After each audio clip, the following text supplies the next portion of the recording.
शालेय शिक्षण आणि क्रीडा विभाग, महाराष्ट्र शासन, राज्य शैक्षणिक संशोधन प्रशिक्षण परिषद, महाराष्ट्र पुणे, राज्य विज्ञान शिक्षण संस्था नागपूर आणि यशवंतराव भोसले इंटरनॅशनल स्कूल सावंतवाडी यांच्या संयुक्त विद्यमाने 51वे राज्यस्तरीय बालवैज्ञानिक प्रदर्शन 10 ते 14 फेब्रुवारी 2024 या कालावधीत जिमखाना मैदान सावंतवाडी इथं आयोजित करण्यात आले।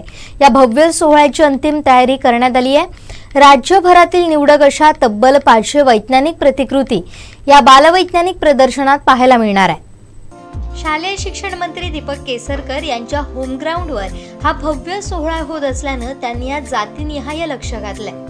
रात्री ते सावंतवाडीत येणार असून याचा आढावा घेणार आहे। तर शिक्षण विभाग, इतर संस्थांसह कोकणात शिक्षणाचा ब्रँड उभं करणाऱ्या भोसले नॉलेज सिटीनं हा भव्य सोहळा यशस्वी करण्यासाठी कंबर कसली आहे। दरवर्षी राज्यस्तरीय प्रदर्शनाची जबाबदारी महाराष्ट्रातील एका जिल्ह्याकडे दिली जाते। यावर्षी हे प्रदर्शन आयोजित करण्याची जबाबदारी सिंधुदुर्ग जिल्ह्यानं स्वीकारली आहे। सावंतवाडी इथं होणाऱ्या या बालवैज्ञानिक प्रदर्शनास राज्यभरातील मंडळी येणार आहे। राज्यभरातील निवडक 500हून अधिक वैज्ञानिक प्रतिकृती या प्रदर्शनात सहभागी होणार आहे। विद्यार्थ्यांसाठी हे प्रदर्शन म्हणजे एक पर्वणीच ठरणार आहे। मुलांच्या कल्पनाशक्तीला आणि कौशल्याला वाव मिळणार आहे। जिमखाना मैदान सावंतवाडी इथं राज्यस्तरीय बालवैज्ञानिक प्रदर्शन 2023-24 चं आयोजन करण्यात आलंय।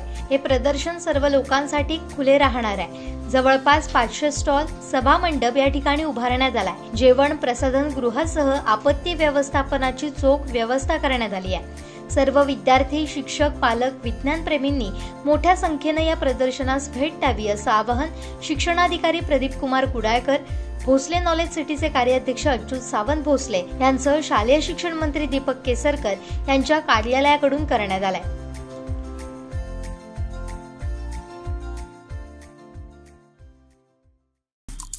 आमचे दिवसभरातले सर्व अपडेट्स, ताज्या घडामोडी आणि थेट लाईव्ह पाहण्यासाठी सबस्क्राइब करा, लाईक करा कोकणचं नंबर 1 महा चॅनल कोकण 7 लाईव्हचं YouTube चॅनल।